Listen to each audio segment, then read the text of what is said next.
Just to make it a little bit more accessible, are folks comfortable with me connecting it to the We Are All America Arizona Coalition Facebook page as a live stream as well?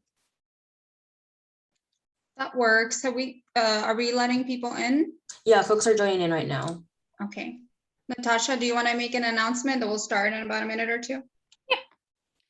Hi, everybody. Thank you for joining us today. We'll be starting in about a couple minutes. We're just waiting for people to come on in, and then we'll get started with our program.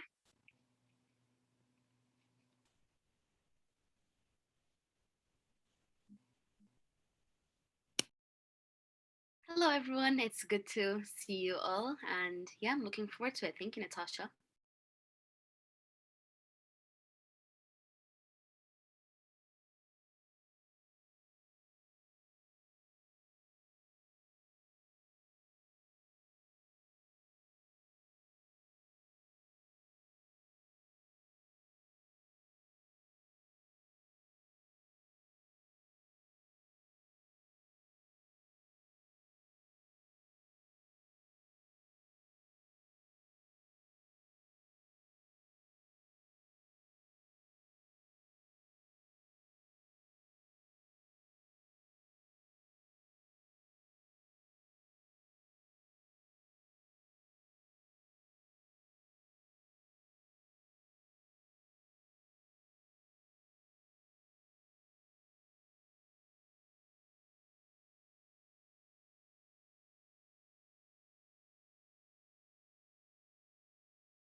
It's Saturday, so I'm sure folks are just running a little behind.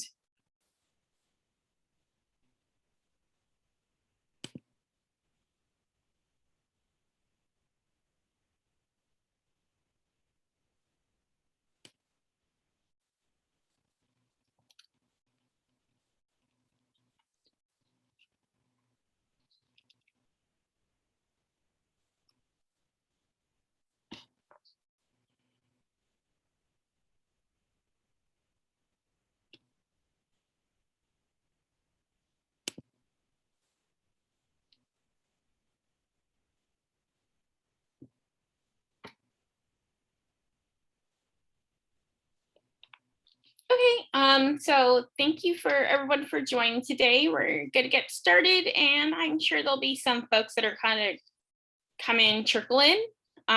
So my name is Natasha Chavez. I'm an organizer with CARE Arizona. And so what we're gonna do is we're gonna have everyone on mute, and then towards the end, we will have time for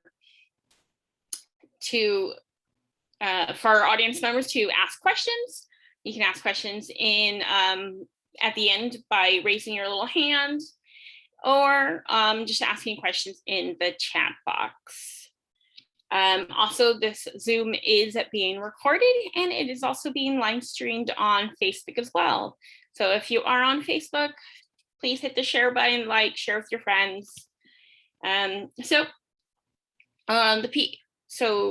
CARE Arizona and We Are All America have put on this great webinar for you guys today.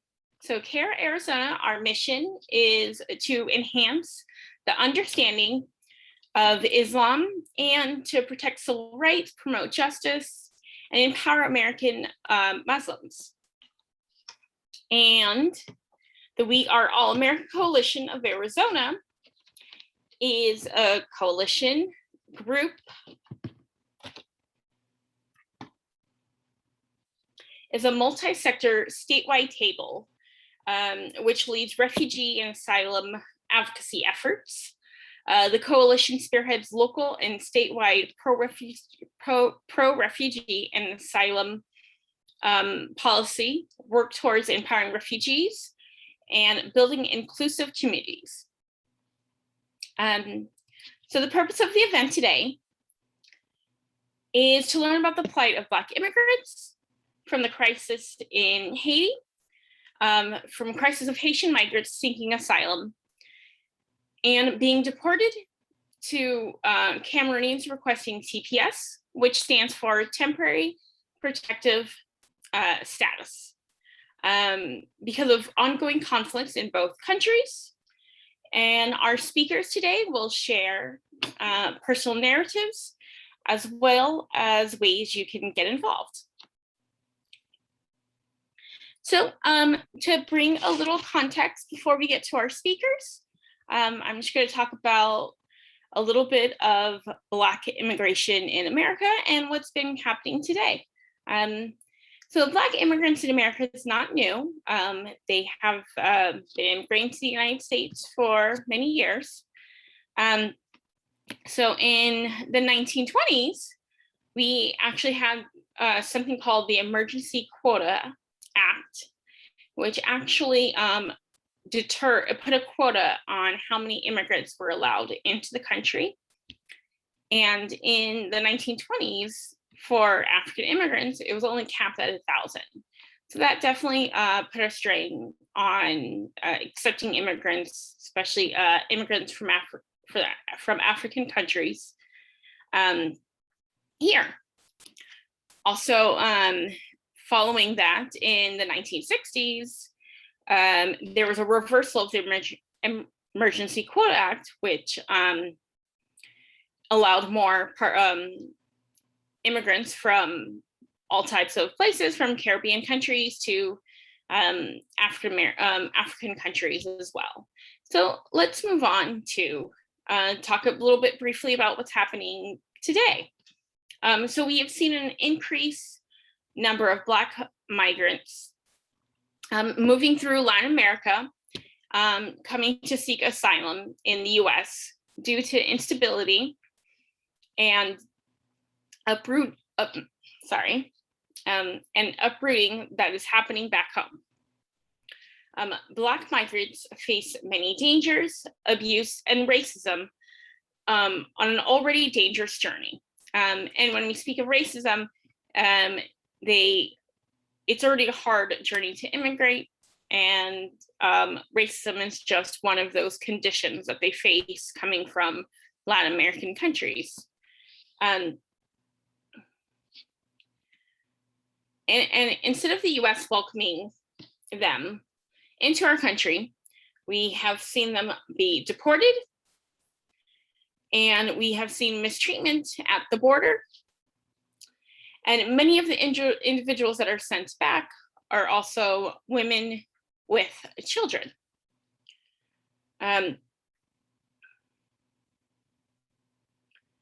So what we need is to provide immediate protections to these individuals that have the right to seek asylum. Seeking asylum is a human and legal right. It's a domestic and international right. And unfortunately, with policies like Title 42 and Remain in Mexico policy, it's been very much more difficult for folks to seek asylum into the United States. Okay, well, now I will give a brief bio of our speakers today. Our speakers will tell their story and tell us what's happening with immigrants from their country and what's happening in their country. And then we will also speak with folks that have been impacted currently. We have, so let me tell you about Ronnie Montrenl is one of our speakers today. He is originally from Haiti. He was a 2019 Tempe Mayor's Office Martin Luther King Diversity Award recipient. He is a well-known educator and refugee advocate who has also taught ESL, job readiness, and business tech at various schools. He's also been teaching high school mathematics and economics for 20 years. In 2016, he founded the Haitian American Center for Economic Development. And in 2018, the Migrant Institute of Language and Computer Literacy. He is also fluent in French, Spanish, and Haitian Creole. We also have with us today Sylvie Bello, who is the executive director of the Cameroon American Council. They are leading congressional campaigns to wear awareness and end armed conflicts in Cameroon, as well as mobilizing the community, colleagues, and Congress on favorable US policies for Cameroon and its diaspora. Also in 2011, she was named one of 100 Africans making a difference in America by African Immigrant Magazine. And a little fun fact, one similarity between me and our speakers today is we all have backgrounds in Francophone countries. My mother's family is from Guadeloupe, which is an overseas department of France. So first we're going to start with Rodney. Ronnie, do you want to tell us a little bit about your background, how you came to America? Oh, Ronnie, I think you're on mute. Yes, yeah, I noticed that. Hi, everybody. Bonjour. Good morning. My name is Rodney Montrell, and I have with me a friend of mine. I brought in, to put a face on the story that I'm going to tell. And thank you very much for Natasha and Nadja, All America, We All America and CARE for inviting me to be a speaker for this webinar. It's always a privilege for me. It's like a passion for me to talk about refugees and migrants issues, and more importantly about my country, Haiti, just to shed the light on the complex issues, the complex dynamics around immigration itself. As I said, my name is Rodney. I was born and raised in Haiti. I've lived there long enough to understand the current situation. I never limited myself, to just an observer, but I always injected myself into the situation as part of the experiment to truly understand the whys, the whens, the hows, and the whats. I don't think 15 minutes is enough for me, to tell you everything today. So what I'm going to do in the end, I'm going to give you some references and some sources you can go to and continue your study about the situation about Haiti. In other words, let me tell you first about when I left Haiti now. I was a young staff at the Ministry of Interior between 1985 and 1990. In 1991, after the election of the President Jean-Bertrand Aristide, I decided to take a leave of absence and pursue my studies in Florida. My goal was to go back to my country. I didn't go there to stay. But a few months into my new experiment, or my new experience, I would say, I got a call from my mother, and she said she got a letter for me from the government, and they said I couldn't return to my job. So I took it like it is, and I decided, to pursue with other plans. Let's fast forward. Excuse me. So the rest is history. So I've been here for 31 years by now, and 20 years in Arizona. And I have witnessed so many events that Haiti has had to put up with over the past 31, 35, 37 years. Political instability um, economic collapse, corruption, embargo, drought, pandemics, two earthquakes, floods, hurricane, insecurity, a surge in the crime and kidnapping phenomenon with the proliferation of gangs over the past 2 years all over the country. And all that culminated into the assassination of our president last month, 3 months ago. To put it in a measured way, this year, all hell broke loose for Haitians when it comes to immigration. And you saw what happened, on the border of Del Rio in Texas. Now, I don't want to be too narrative. I want to inject a little bit of analysis here as well. Before we do that, I would love to break some of the myths that substantiate the public opinion's perception about Haitian immigrants. The media and sometimes the US government, they try so hard to perpetuate the belief and the image that everyone wants to come to the United States.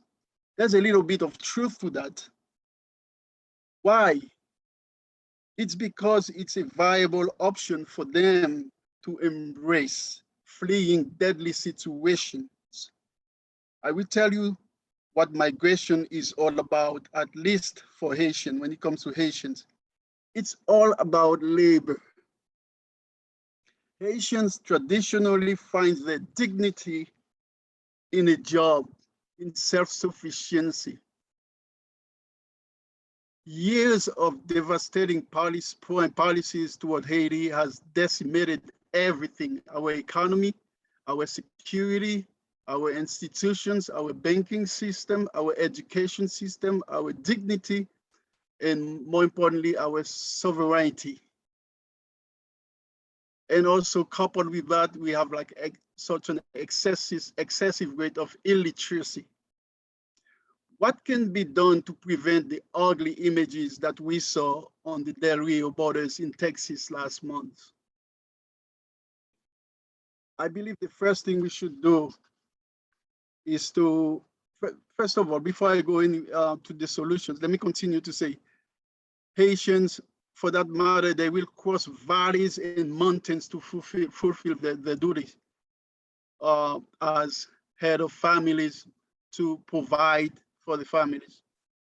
The second myth I want to bust today is, I often hear people say, why can't the Haitian take good care of their country and stay there? Well, that's a very easy question. My answer is, they would if they could, trust me. Let's have a little experiment. Let's say we make Haiti like a livable place again, where people can have a decent life. Check it out. That would be the worst case scenario, a nightmare for the US businesses and the labor force. I can guarantee you that more than 50% of Haitians would just get up and return home right away. That almost happened in 1991 with the ascension of Aristide. The people had hope that something was going to happen. Nothing happened yet, but they had a hope that Haiti was going to get better. There was a lot of reverse exodus. Yep, and the US government panicked. They thought all the Haitians were going to leave the United States. So our labor is important. So we come here to work. What are the root causes of the Haitians' current situation? I'm going to go fast because I know I only have 15 minutes. The number one cause is history. Haiti has a bloody but glorious history. You know about the colonization of Haiti by Spain, by England, by all the superpowers of that time. And they split the islands between them, and now we have the Dominican Republic, where the Spaniards used to be, and then we have Haiti, where the French established themselves. But guess what? The slaves didn't want to live in slavery indefinitely. So in 1791, there was insurrection, a bloody insurrection on the island by a man whose name was Bookman, right? And Bookman led an insurrection against the masters, and that when they started putting the dark mark on the Haitian territory, which was at that time called Santo Domingo. They put a dark mark on you guys. Like, oh, if that's what they want, we're going to just deal with them, right? And then over the next years, Haiti got its independence. And what happened? Every one of our founding fathers who participated in that glorious episode, they got assassinated. Dessalines, Toussaint Louverture, they have the same fate. They were exiled, died in prison in France, or assassinated, just like that.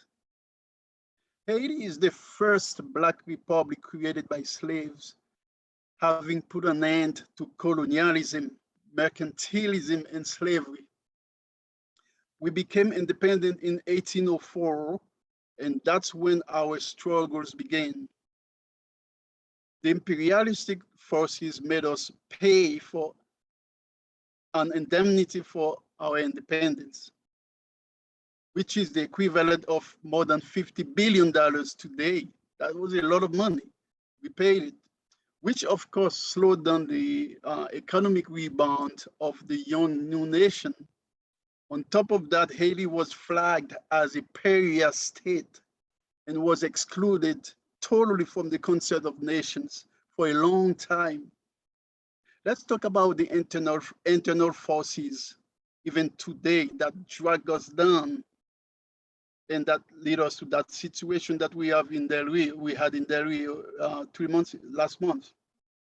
We have the transnational oligarchs. They call them the bourgeois in France, en français. This is a group of, well, I'm not afraid of saying it, this is a group of corrupt people. They control the political machine. They don't pay taxes. They don't participate in the economy. So somehow they think they are participating in the economy. It's just mercenaries. They're just mercenaries. They don't pay taxes, and they don't reinvest into the local economy.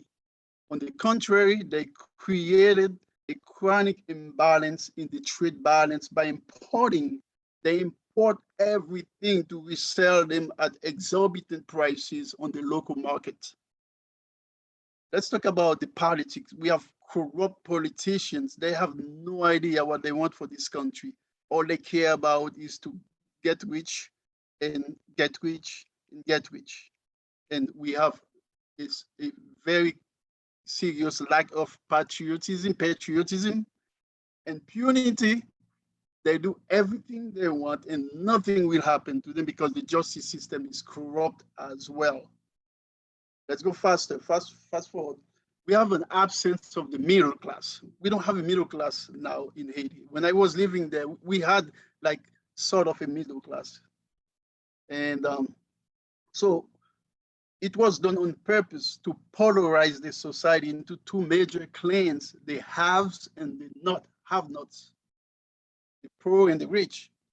Sometimes the issues bleed over into something else, such as color, Black versus mulattoes, dark skin versus light skin, and all of those are connected to all the sociological factors that you know of, advantages, privileges, and all of that.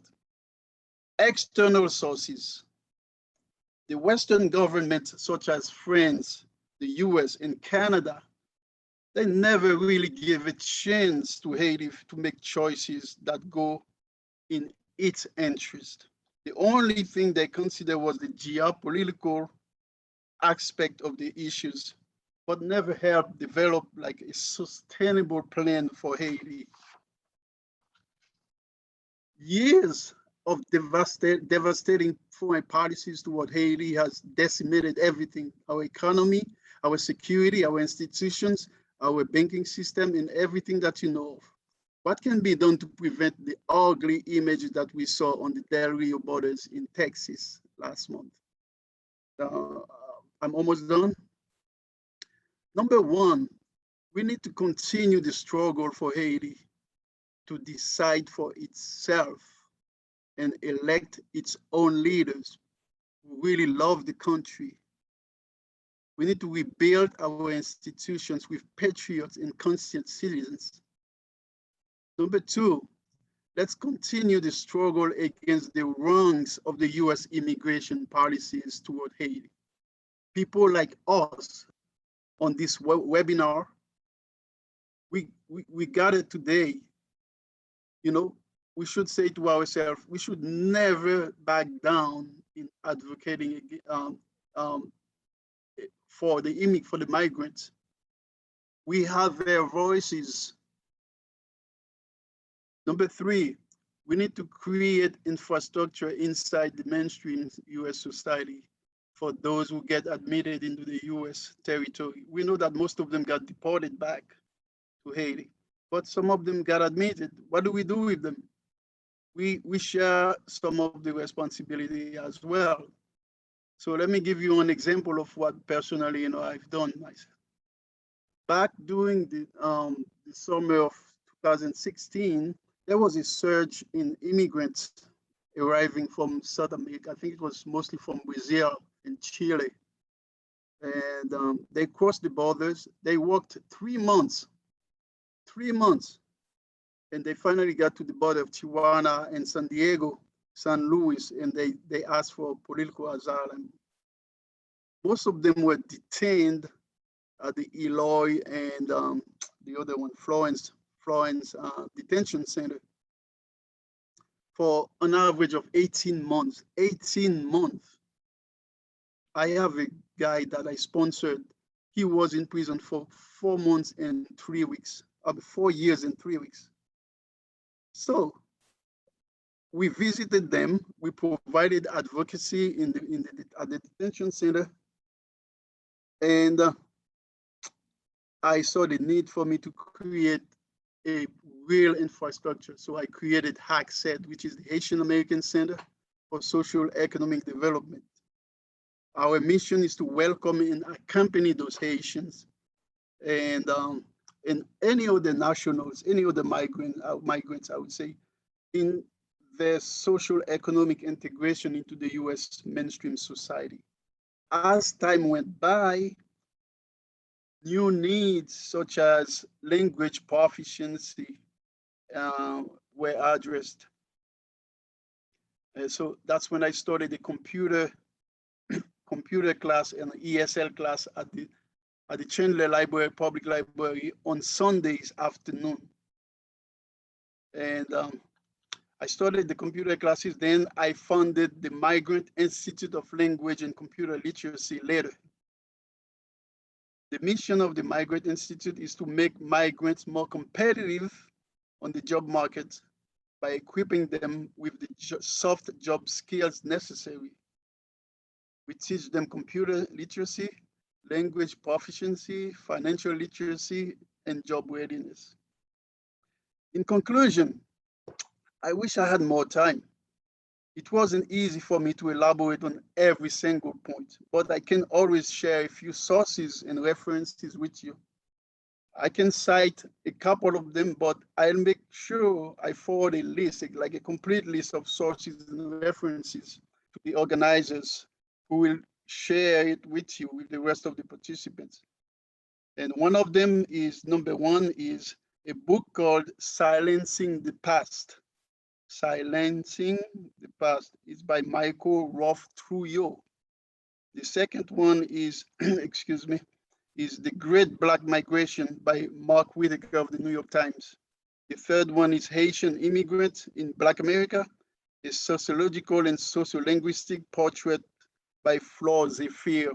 And the last one is Haiti and the Aftershocks of History by Laurent Dubois. So that's all I had to say. And I hope that Antonio's story will be like a perfect element of illustration for what I just said. And I mean, it's easier for me, to tell, to do an analysis than for him to repeat, all the ordeals that he went through to get here into the United States just to have a better life. So I thank you for listening, and thank you for giving me the opportunity, to tell me more about this issue. Thank you. Yeah, thank you very much, Ronnie. You definitely gave us a lot to think about and reflect on. And you said you had, yeah, and for the recommendations, we'll either maybe put it in the chat, and at the end, we'll definitely email everyone, and we'll make sure that those book recommendations are in the email as well for everyone. And so you said you had a friend with you. Did you maybe want to talk a little bit about his story, or? Absolutely. Yeah, I think. Antonio, I'm going to provide translation as well. Okay. For some reason, when I used to visit the detention center, I left my number with one of the detainees, and my number got spread all over the place, and it got to the borders. And I had people calling me, and they say, 3 months before they arrive, I was given your number. So when I get to Arizona, they said I should contact you. I'm like, I'm not gonna lie to you guys, I will do everything to support you, to embrace you, to welcome you, but we don't have a big infrastructure to receive. But we've been doing well so far. So Antonio is a perfect example. He arrived in July and we embraced him. He's doing well.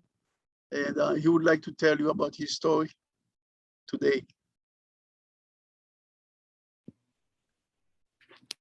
Yeah, wonderful. Maybe he can talk about how his journey, and also like why America. So yeah, we would definitely love to hear his journey, and also how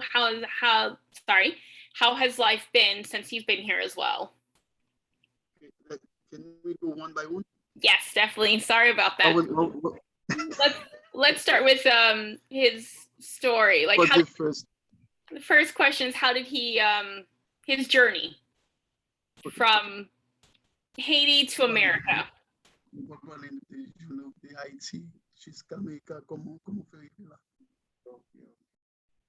Yeah, the Haiti, so the Haiti, Matre Chile. From Haiti, I went to Chile.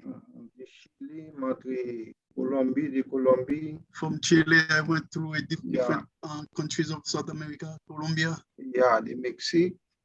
And then up to Mexico. The Mexique avec États-Unis. And then from Mexico, I was admitted into the US through the borders of San Diego.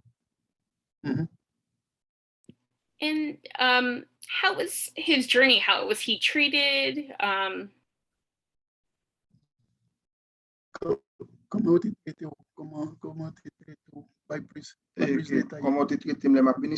was it on the road or when I got to the borders? Both, when he was on the road and also once he was at the border. Ah, ok, bon. Aujourd'hui, traité, nous pas traité nous tellement bon. Parce que faut que tu aies moyen pour te faire route là, bon, on a fait 3-4 jours en route. Bagay pas fin bon pour nous te grand gros, nous dormi dans ragé, déragé nous goumé avec lui. Bon, nous fait 7 jours barragé, après ça nous vient Panama, nous vient Panama. On fait une semaine dans premier réfugié, deuxième réfugié, on fait 15 jours. Après ça, monter Costa Rica, les mauvais Costa Rica, on prend pour Nicaragua. Bon, bagay pas facile pour nous même. On est sur Chili pour nous venir ici. C'est difficile. It was very difficult for him to do that traversée. That was very, very tough for them because they were short in financial resources and they had to keep bribing people on the road. And also they spent a good part of the trip on foot. and they had to stay, sometimes spend the night in the wilderness, in the forest, which was pretty dangerous. And in gross, everything was like very, very difficult for them. And then my other question would be kind of what you touched on before is we have this myth that everyone wants to come to America. So I guess that would be my question is why he choose to come here?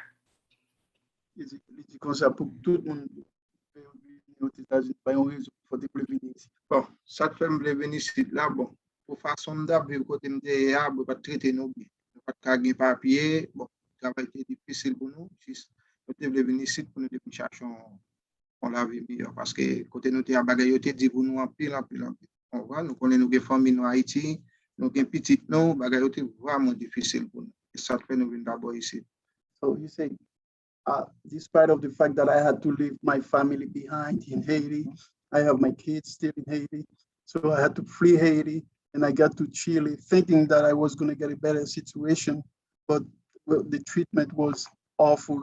So we spent a few moments in Chile, but we had to leave in quest for better opportunities, which was technically the United States of America.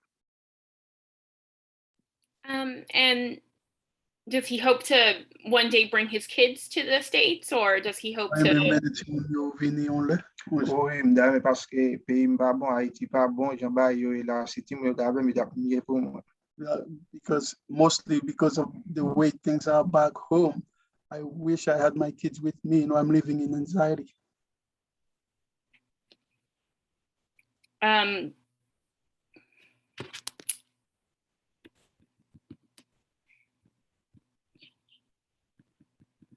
Sorry, I was just trying.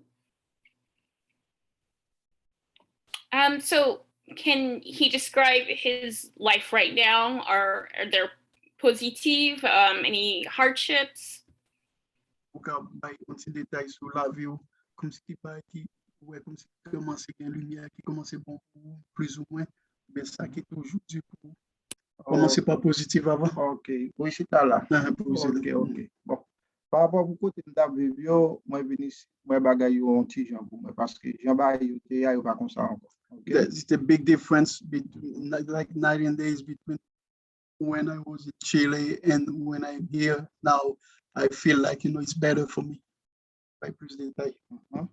I'm asking him to give more details. OK, bon. Pour Jean ba yo te pour moi pour kounya bon, ba yo son l'autre ba parce que moi son l'autre vie m'a mené parce que ba yo te vraiment dit pour moi on voit détail. Et détaillé là. Yeah. So first soit accompli. Ça me fait by papier que vous faites. Là bon Dieu pour moi ba TPS moi me rempli pour y aller c'est chita m'attend pour bien réponse ça fait des TPS même bien faire un point toute bagaille. OK. The good news that I can share with you is number one is I've applied for TPS. And I'm waiting. I've already gone through the biometrics phase. And I hope that everything is going to be okay so I can get a chance to work. Well, that's wonderful. And we wish you good luck on your new journey in America. Importance intéressant. So nous souhaitons une bonne journée aux États-Unis. OK. Say thank you. Merci Antonio pour ton histoire. I was telling him thank you for your story. Thank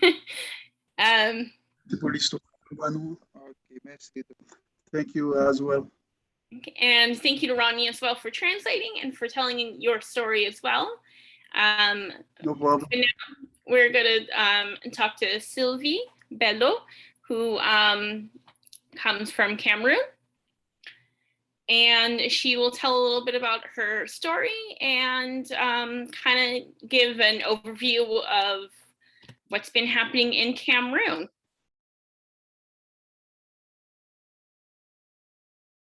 Sylvie?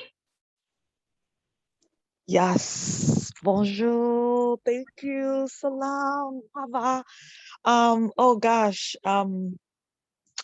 Thank you so much, Antonio. I'm sending, all of our ancestral blessings to you, and I hope that everything works, fine in your journey. You and thousands of Haitians and thousands of Cameroonians just experiencing, unfortunately, what the United States system was built to do, right? It was built on the backs of Black people, your ancestors, your African ancestors. It was built to keep us out. So I'm just going to put that out there and to let you know that if they survive that, you're going to survive this as well. Gosh, thank you. We are all America. Thank you, Care Arizona. And thank you, everyone. I see a lot of familiar faces. Well, maybe not faces, but familiar names in the chat. And it's so good to be among comrades and just advocates. My name is Sylvie Kwasingwi Nadej Kwalanga Sabelu. I am from Cameroon. And I run the Cameroon American Council. This is our 11th year. Next year makes me, this 11th year of running the Cameroon American Council and 20 years of serving my people. Really excited about that. And as long as I have breath, I am recommitting this week and always to serve them till the very last breath, to fight anti-Blackness, anti-Africanness, even downright to anti-Cameroonianness. Thank you for this opportunity. In the next 10 minutes or so, I'm gonna try to discuss the theme for today, which is, Blacks at the border.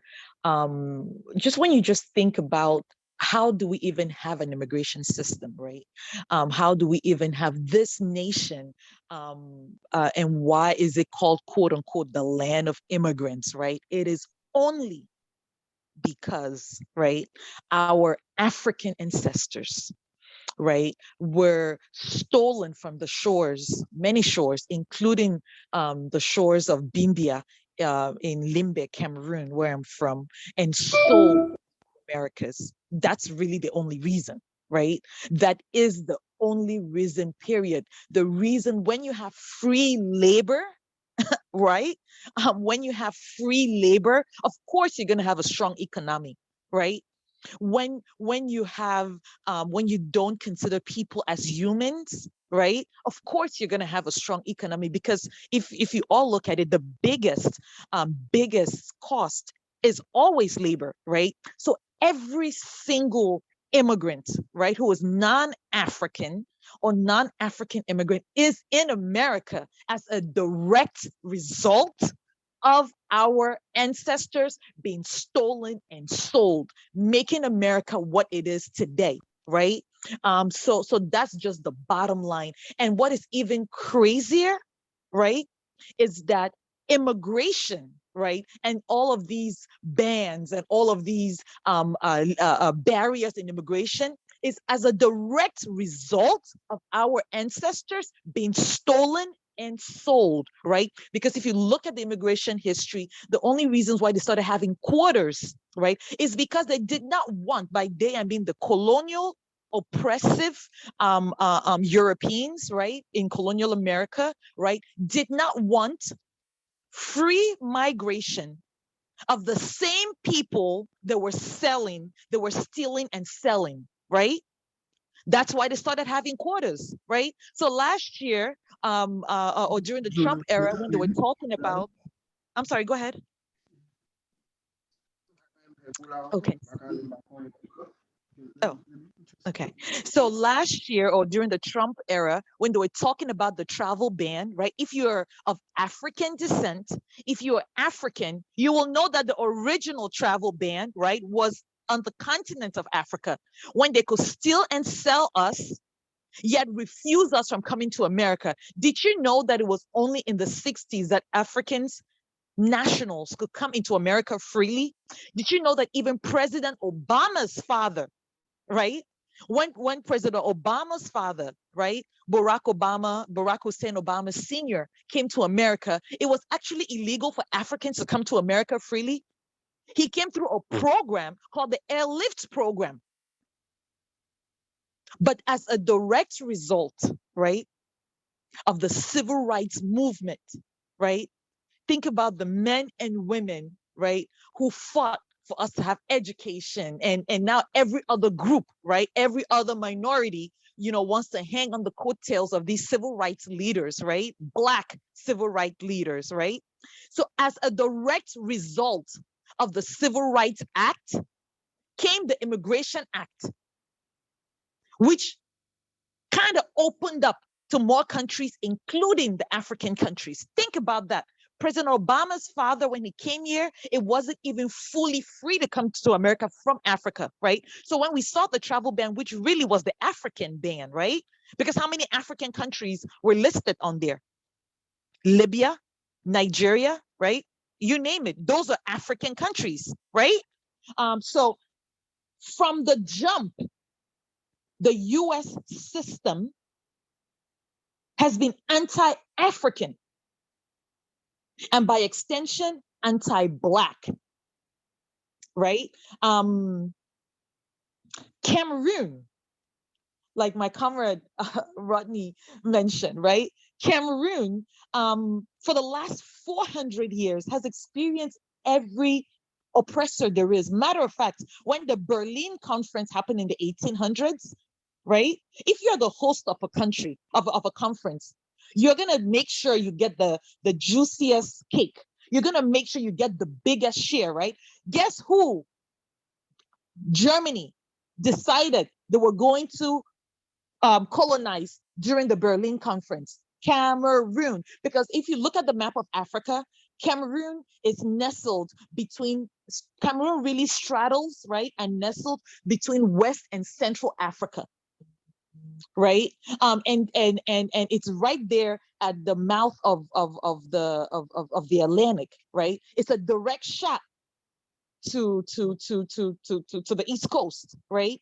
And Germany wanted that peace. So after Germany, practiced Holocaust on the Cameroonian people, right? When they were losing World War I, right? What did German do? The German oppressors do? They killed our king, King Douala Mangabel, went back and started plotting the European Holocaust. Now, when you look at all the Holocaust museums, including in Arizona, right, and around the United States, do you hear about the Cameroonian Holocaust? No, you don't. Do you hear about any reparations to Cameroon, the way reparations were done to the European Holocaust? No, you do not, right? Yet millions of Cameroonians were killed under German oppression. And guess what? As a result of them, Germany losing the war after the partition of Africa, right? Cameroon was just divided up to the British and the French, like some piece of cake, just divided up to the British and the French. The British and the French oppressed, colonized Cameroon until the 60s, when they had a very fake independence. Today, like our brother Antonio, there are over 50,000 Cameroonians undocumented in America who, because of 400 years old, you know what, I skipped one thing. Maybe you're wondering how my last name is even Bello, right? Given that there is, it sounds, Portuguese and or Spanish and or definitely colonial oppressive last name, right? So prior to the Germans and the French and the British, the Portuguese colonized Cameroon. They gave that name Cameroon to signify Camoros, because even though these Portuguese colonial oppressors, right, were from the Mediterranean and were used to the water and were used to seafood, when they came to Cameroon, they were like, oh my God, I'm just imagining them, right? We've never seen such juicy prawns and shrimp. So if you speak Spanish, Cameroon is Camaros. Oh, I believe. I don't know. Someone who speaks Spanish can help me out here. So Cameroon stands for Cameron something. Basically shrimp and seafood. So they named gosh, you meet a people like the Native Americans, and in Arizona, you're very strong on our first people, right? Indigenous community. Imagine coming somewhere and just renaming. I'm sure the folks in Arizona, you can understand that really well. And so that's what they did. So that's how the name Cameroon comes from. And in doing that, they enslaved us on the continent. That's how I have my last name, because I was born and raised in Cameroon. I never made that connection before. That's fascinating. I know. The shrimp. Yes. So that's how I have my last name. My ancestors were stripped of their names, stripped of their language, stripped of their religion, and given all these names. And so I was born and raised in Cameroon with the last name Bello. That's my father's name, which I inherited, right? And so for 400 years, we were enslaved on the continent and then stolen and sold, right? And folks are gonna say that being that I'm African, folks are gonna say that, oh, Africans were part of the slave trade. Africans sold their brothers. The interesting thing is, in my father's village, they have these big holes, where when the slave oppressors came through and said, give us your people, right? They will go in horses to say, oh, you know what, because they forced you. It was not a fair trade. Even today, in present day USA Africa, or present day Portugal Africa, or present day Spain Africa, do we have fair trade? Do we? If we did, right? There's our friends at CARE Arizona, and we are home, generously collaborated on a map, a poster, and I believe, I don't know if it's on, Manere worked so hard on it. And you can see that it's not even fair. Right? I don't know if you have the opportunity to put that up. Maybe it's already up and I can't see it, Natasha. The Manere did such a great job on it, on the poster, on the infographics. And so when you look at that infographics and you hear people say, oh, Africans sold their brothers, I want you to ask them if present day, I don't know, is it up, Natasha? I don't have it in the chat, but we'll try to get it on the chat soon. Oh, there we go. We're screen sharing so people can see it. Perfect. There we go. So, perfect. So if you look at that chat, and shout out to Manere, I'm gonna stop so that at some point, so you can also explain it, because you're gonna probably do way better than me and my fellow African brother from Sudan. He told me. So if you look at that, right? Look at Dakar, for instance, right? Think about the benefit, the immigration benefit programs that Arizona Republic, your newspaper, think about how much of Dakar is talked about in your Arizona newspapers, right? In your Arizona Fox News, in your Arizona local papers, right? You would think that Dakar is equitable, right? You would be like, will they be talking that much about Dakar? How many Dakar healthcare worker profiles can we really have in Arizona? How many? Now look at that. Look at Dakar. How many Africans? 0.6%. And you're going to tell me 400 years ago that our joint ancestors could sit there and negotiate? Is that what you're going to tell me? When present day, this data is from 2001, and if it's okay, if it's okay with our friends at CARA, and we are home, I hope Manere can get a chance to explain this work.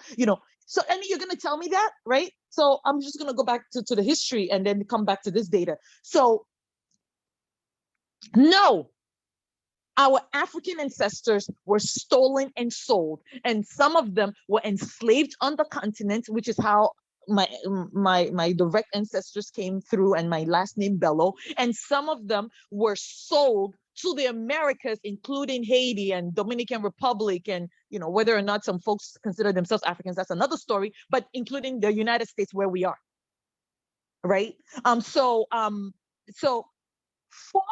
years of no reparation, 400 years of enslavement, colonization, and what does it lead to in Cameroon in present day? 5 armed conflicts.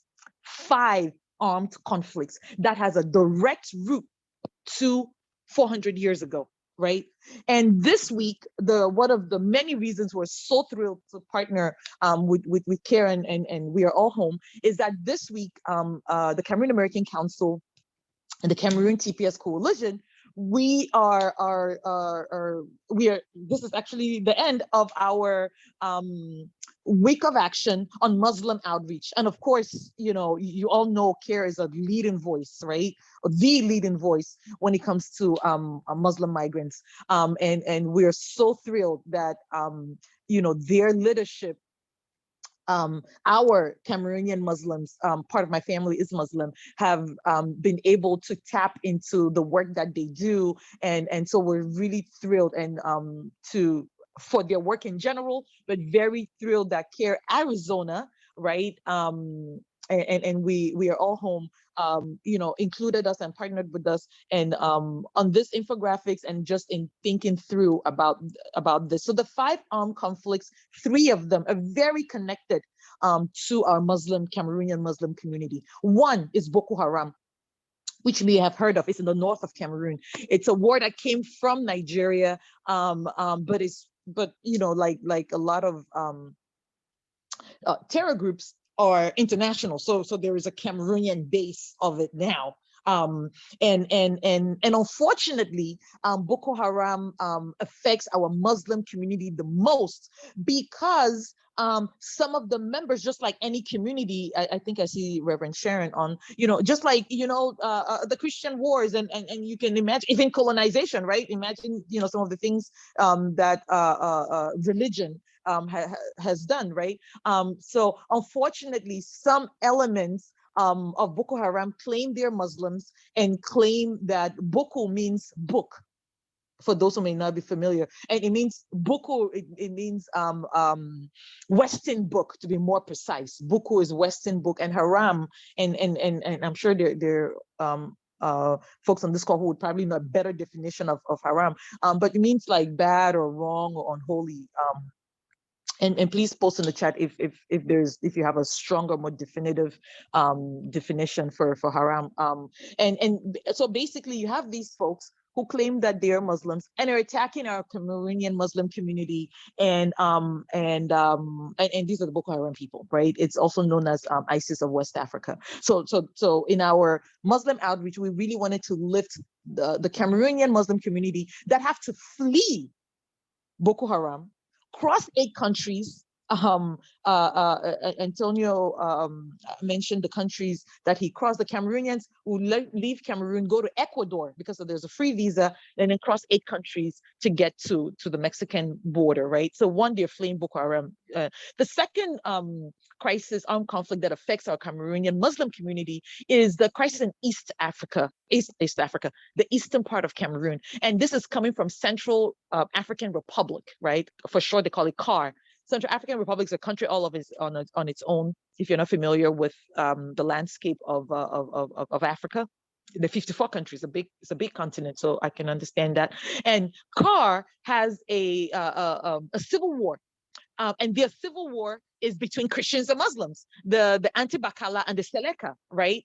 And the Christians and Muslims are fighting each other in a fight that stems from herder and farmer, which I'm going to talk about a little bit, my number 3. So you have these Christians and Muslims who are fighting, and they're being, it's a civil war. And to be frank, right, as a Pan-Africanist, it's actually unreal that these religions that were beaten into us, raped into us, and now we're fighting on them, right? Oh gosh. But anyway, so that's what it is, right? The Seleka and Anti-Bakala, and that conflict gets into Cameroon. from the eastern side of Cameroon. 500,000 Boko Haram, 1 million from Nigeria in Cameroon, including the Cameroonian predominantly Muslim community that have been displaced from the northern part of Cameroon due to Boko Haram. In the east of Cameroon, 500,000 Kar refugees are in Cameroon, and about 90% of those Kar refugees are Muslims. They're a tribe called Hausas and Bororos, of Fulanis. Maybe in other parts of Africa, they're known as Fulani. My family, my Bello name comes from Fulani. My dad is part Fulani. So about 90%, are Muslims, and just like any conflict area, they are the most affected, right? The third armed conflict that significantly affects our Muslim community is the herder farmer. By herder, we mean cattle herder, right? Cattle herders, who tend to be nomads. They also tend to be from the Fulani tribe. In Cameroon, we call them Bororos. And they are they also religious. They tend to be Muslim. And the fight is with the farmers who are, as the name, goes, farmers, and they tend to be quote unquote indigenous people, or the people of the land. You can think about nomads coming through, and then you have the people of the land who say they've been there forever.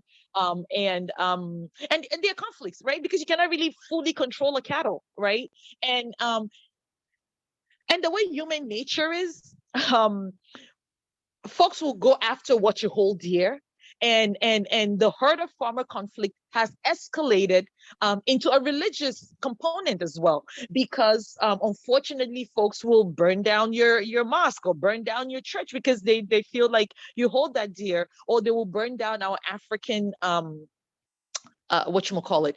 African temples and sacred objects, right? So those 3 of the 5 armed conflicts in Cameroon significantly affect our Muslim community in Cameroon and our Muslim community in America. Now, the next 2 affects Cameroonians generally, including our Muslim community, because, like I said, this week is our Muslim week of action. So we really want to stress how our Muslim community are really affected by the armed conflicts, and why we need Cameroon TPS, which is a temporary relief. I mean, we obviously need those conflicts in Cameroon to be resolved. And for those in America, we would really call on our Muslim friends and allies and Muslim faithfuls to support us as we think through how the 5 armed conflicts in Cameroon affect our Muslim community. The next 2, the fourth one is the political crisis. Now, you may say, oh, that makes sense, right? Because we just heard from our Haitian brothers. When the Biden provided TPS for Haiti, what was the tagline? I'm sure Rodney, knows more about this. He said, we're giving TPS to Haiti, which was right, because of the electoral political climate in Haiti, right?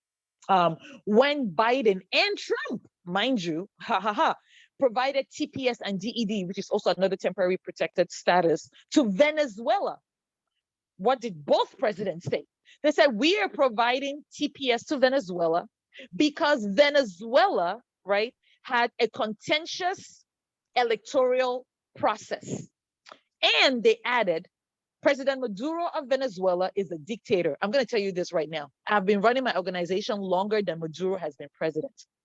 So if Biden is going to give TPS to Venezuela because an 8-year-old president, a man who has been there for 8 years, is a dictator, what are you going to say about President Biya of Cameroon, who has been there for 40 years, right? Any one of these 4 armed conflicts I've mentioned qualifies for TPS, right? If that is not anti-Africanness, then tell me what is, right?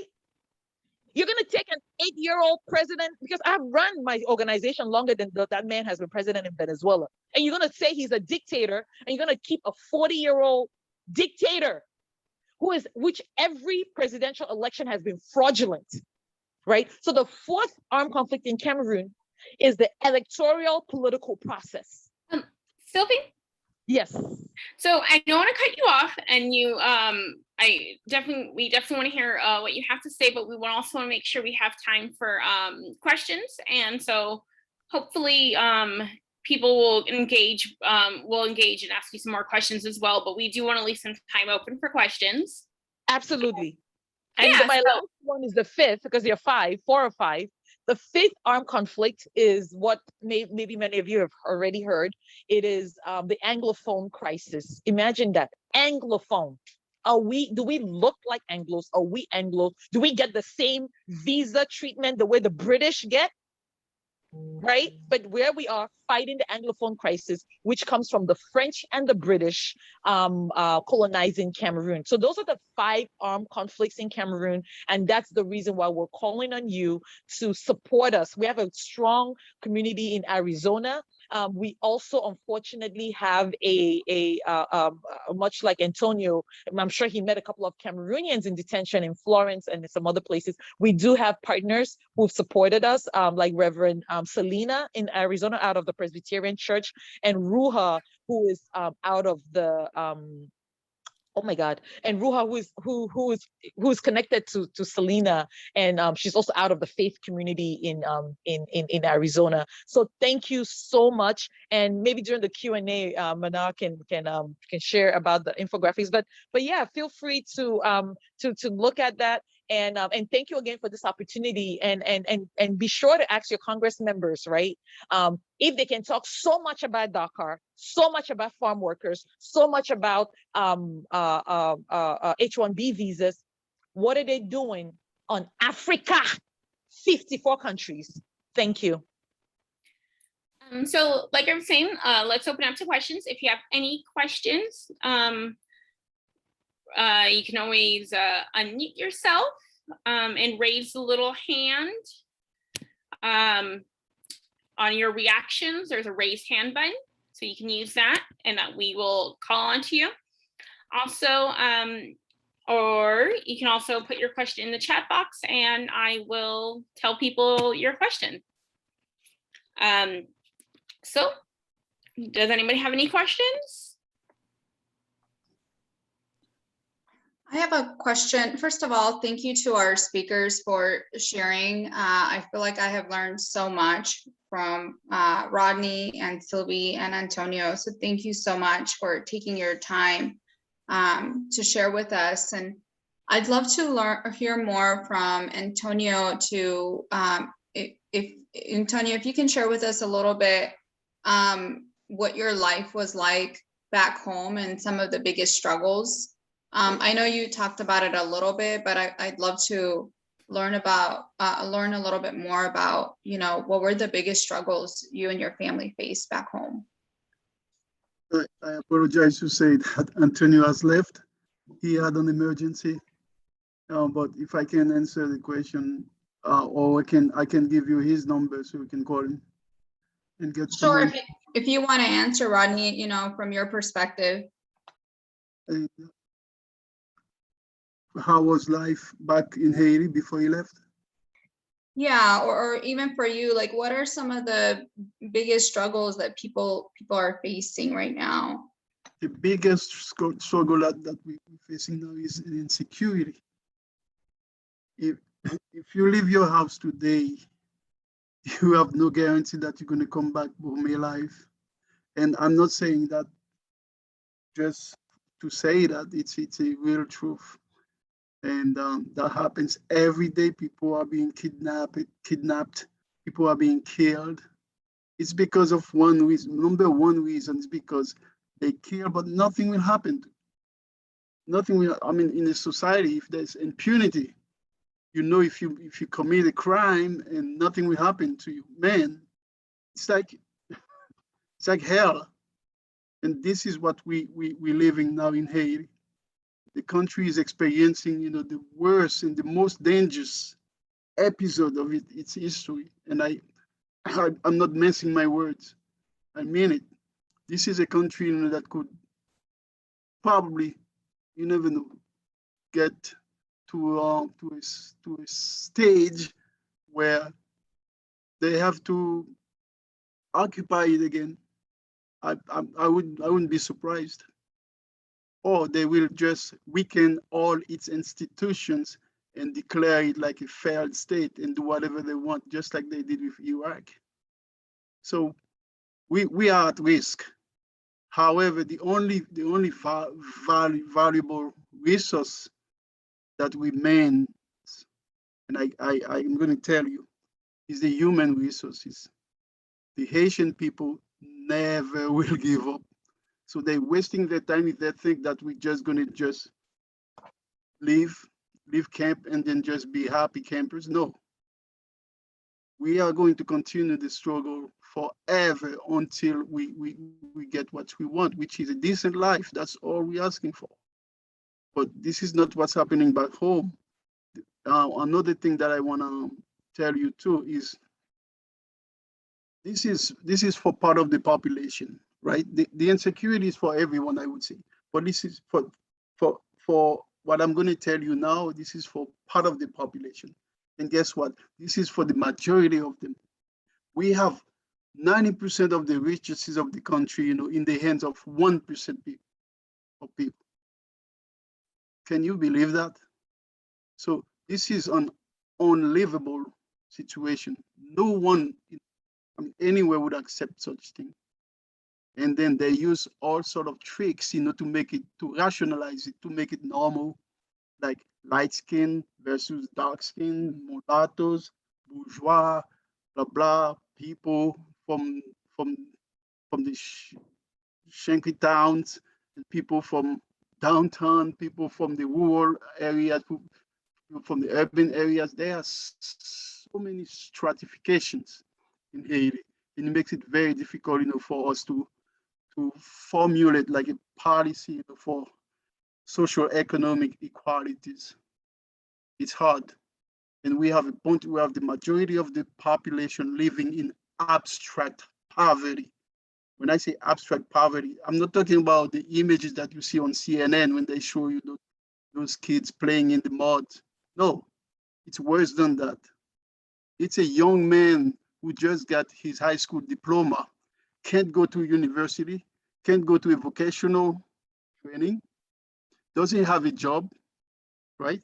Doesn't have food, doesn't have clothes, doesn't have anything in life. It's like, what am I living for? This is the type of things that you see down there. And people think it's a simplistic situation. No, it's not. It's very serious. And I feel so bad about the youth, because we've already lost a generation. The generation between myself and the ones that were before, it's lost. This is the generation that was in power 30 years ago. They messed up the country and they left. They're rich now, they're living in Europe now. But now, today, we thought things were going to be better. But that generation that came after me, they're worse. All they care about is MTV, rap music and smoking balls. And that's what life is all about for them. I'm not going to be judgmental. Sometimes, they force them into that corner. However, this is what it is. It is what it is. Haiti is turning into like hell. That's not what I had when I was living there. It was a paradise.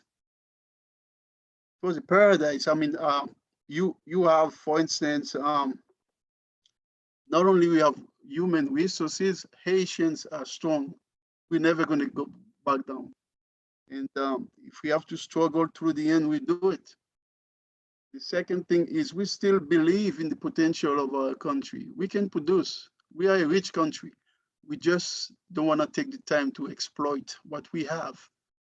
We have become, over time, we have become dependent upon the exterior world. Even rice, coffee. We used to be the #1 exporter of coffee in the Caribbean. Now we're buying coffee from the Dominican Republic. That's a shame. We're buying rice from Miami, and we have a huge project in the Central Valley. It's called Atibonite, ODVA.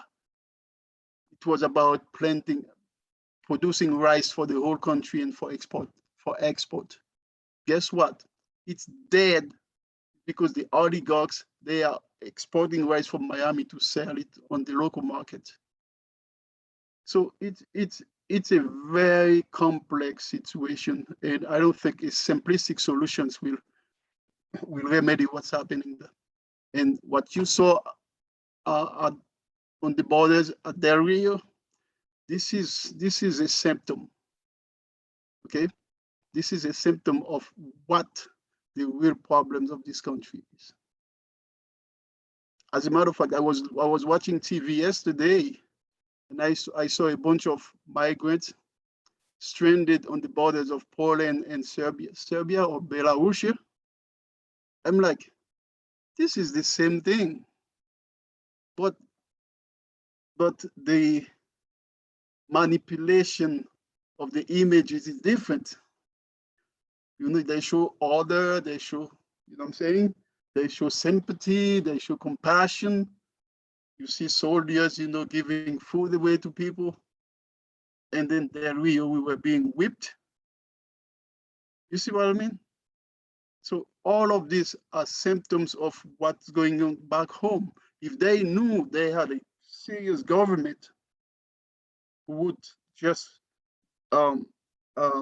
stand up for its citizens, wherever they are, who would try hard to find a solutions for the migration of Haitians, they wouldn't do it. It's because they have no respect for us now. And this nation needs to gain back. It needs to gain its respect back because we are a big nation. We have a great history, but it's not enough. We need to be able to feed our population as well, you know. So I don't know if I was too long in answering your question. No, that was really, really insightful, Rodney. And you know, it makes me sad that, you know, what is happening in your country. And, you know, I can definitely relate because I'm a former refugee myself, and, you know, my country is dealing with a lot of corruption and turmoil. And so I completely can relate to a lot of what you're saying. And I'd love to learn more. And I don't know if maybe Sylvie, you can, you both can answer this as far as like, how can we help support your communities, like at least from here? Yeah, you want to start first? Sylvia, you want to go first? Sure. And there are many ways that I can tell you that Ruha supports our community in Arizona. Together with, we also have a very strong Cameroonian diaspora. And I don't know if she's on, if she can please speak to for like maybe 2 minutes or 3 and take my spot. Hi, Sylvie and everybody, and Rodney, bonjour. Hey, Ruha, I didn't know you were going to be here. Good to hear you guys. I'm Good to sorry, be I only got on like an hour into it. I was busy, and then I just saw the link, and so I jumped as soon as I could. Thank you so much, Sylvie, for always including me in all the Zooms that you do. So my work here, I'm in Tucson, Arizona, and I used to, when they would still allow us, to visit detainees at Eloy Immigration Detention. It's halfway between Tucson and Phoenix. So on a couple occasions, I met Rodney also, who was down visiting. I am still with Casa Mariposa Visitation Program, and a lot of the people that I visited were the Cameroonian women. And then there's a men's detention where there were also Cameroonian men who somehow were able to get a hold of my phone number, and then we started corresponding, and they would call me. They all have been released now since just before, well, actually within this past year, by early December, the last of the Cameroonian, or rather by January of 21, the last of the folks that I knew, Cameroonian, have been released. And because we cannot go and visit since the beginning of the pandemic, the warden, I think, is finding a good excuse not to let us go visit. A previous warden had made the agreement with our organization, Casa Mariposa, but he was transferred elsewhere. And so the new warden was sort of tolerating us, I think, and then found a good reason to stop us from coming to visit. Of course, understandably, at the beginning of the pandemic, it was not safe for anyone, us bringing possibly the virus to them. But at this point, we are all vaccinated in hopes of being allowed in, but we still have not been allowed. He is not even resuming conversation on that. So at this point, I don't have a connection with the Cameroonians in Arizona. My work has now so somehow migrated to Louisiana, to detentions in Louisiana, actually through some of the Haitian brothers who came through our detention in Arizona, and I began corresponding with them, and then they got transferred and ended up in Louisiana. So they are now, my number has been spread around the Francophone Africans. And so that's my work, but I have not had any contact with any Cameroonians. No one has referred me to any Cameroonian lately. So unfortunately, I don't know. But the very same Boko Haram agency that is wreaking so much havoc in northern Cameroon is also wreaking havoc in other countries, such as folks from Mali and Burkina Faso and Côte d'Ivoire, Ivory Coast, and so on. So we see a lot of the folks from those countries also in the detentions with whom I have contact. So at the moment, I don't really have any work directly with Cameroonians. In the past, probably about 8-9 months, I have had no more contact with folks inside, but I'm continuing my contact with the folks who all got released. Thankfully, none of the folks that I was mostly helping have been released. Actually, there was one contact that I had from a southern state who was in detention for over 2 years, and very, very sadly, he was forced deported last year in early November. It marks exactly a year. And very sadly, I don't know if any of you have heard of the RAP, which is a tool that is used by ICE to force people that may or may not be unruly. They might be completely serene, and they throw them in this sack called the RAP to sort of teach a lesson to anybody else who would dare protest deportation. So this poor gentleman from Cameroon was thrown in this RAP, which is an extremely excruciating way of restraining a human being, and it's supposed to be used for only a short period of time and release the person because it's extremely painful. He was in that restraint for hours over the Atlantic flight until they finally released him out of that, and he's still suffering to this day from those injuries because of course, they put them in this sack, this wrap, along with the 5-point chains and restraints that they have. And so it's double restraint, and it's very painful on the body. So this is a side thing I'm just adding now. A complaint has been filed against Homeland Security and now the CRCL, the Civil Rights and Civil Liberties, is investigating that. And so I was able to reconnect with my Cameroonian friend who was sent back in this RAP. He was one of the main complainants, and I was able to be in the investigative Zoom meeting with the investigators of Homeland Security and CRCL. And he spoke from a third country. He had to flee Cameroon as soon as he was finally able to get released in Cameroon, and he's in a third country. And so he filed this complaint along with several other Cameroonians and other nationalities. Anyway, that's a side thing about, unfortunately, the horrific ways that our brothers and sisters are being treated, even when they're being sent back. Of course, they're horribly treated within the detentions, but then even as they're sent back.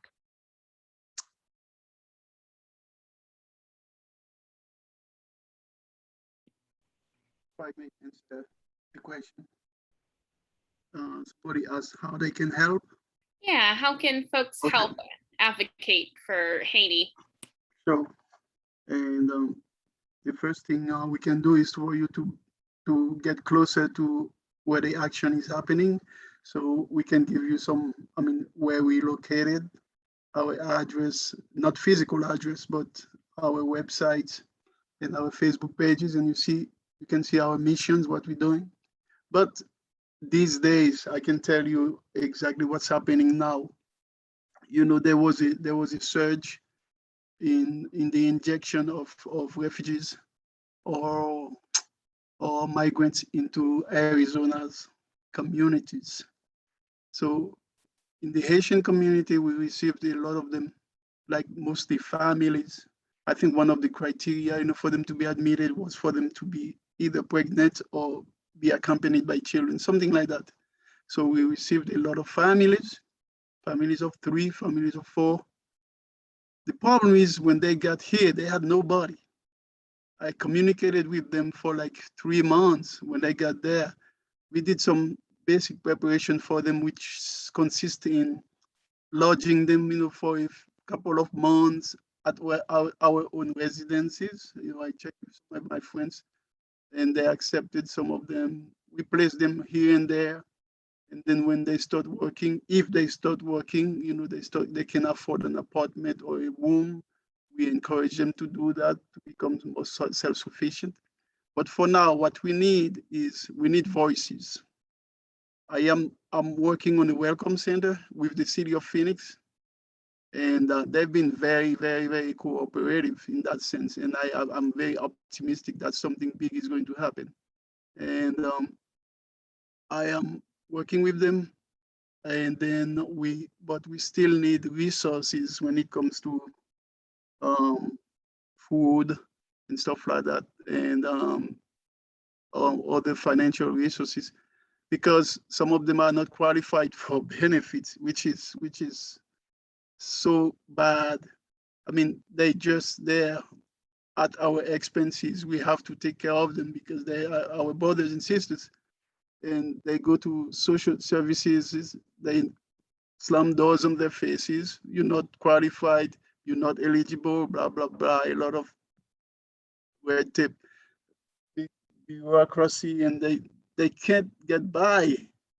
So if we can join our efforts for the person who asked the question, I would welcome your help in that sense, and just spread the news. Anyone who can help in that capacity. Like every year, for instance, we have a tradition to distribute turkeys, into the community for Thanksgiving. So last year we distributed like 59 turkeys. This year we would like to do that as well. So we need help in that sense too. So those are the things that we want to do. Those are transitional, feel good stuff, but I don't think it's a real structural planning for those people. And but get used to our structure, get used to our platform, get used to what we do as an organization, and then we can work together. And you can get my number and everything. It's on the website or on our Facebook page, or you can get them from Natasha or Nerja, or from Rua. Oh, by the way, Rua is an acquaintance. We visit the detention center. I would say the whole network they are my family, my friends, Selena, Ruha, and the whole gang. So we've been doing that for 5 years. So it's a pleasure to hear from you again, Ruha. Merci beaucoup. Est-ce que tu as parlé aujourd'hui? Si tu peux m'entendre, si tu es encore là. Oui, je suis encore là. Merci, merci. C'est vraiment un Merci. plaisir de t'entendre aussi. Très beaucoup. Natasha, take it away. I think I've been talking too much. Well, I'm do want to let everyone to get back to their Saturday, but I'm very grateful for Ronnie and Sylvie, and this has been such an honor to help facilitate this. I don't always get to kind of advocate for immigrants and the diaspora and the Francophone countries. So this is very much of an honor for myself. And we did put in the chat the Facebook pages to both the Cameroon American Council and to Rodney's organization as well. The other thing I did want to mention was HR 5564. That is the Cameroon TPS of 2021. You can check it out, see if your congressman's a co-sponsor. And if they aren't, you can advocate and ask them to be. Even if they are a sponsor, you can make sure that Congress is doing something about it. And I hope this is just one of many instances where we can learn more about Black immigrants and learn how to advocate for them. So we will be sending a follow-up email with links to everything that's been in the chat and to the recording as well. The recording also, this was live on the We Are All America Facebook, so you can share it through there as well. So thank you for joining us, and this has been a great event. So thank you very much, everyone. Au revoir. Au revoir, au revoir. Take care. Thank you very much. Merci, thank you, au revoir. Au revoir. Thank you so much, everybody. Bye-bye. Bye-bye.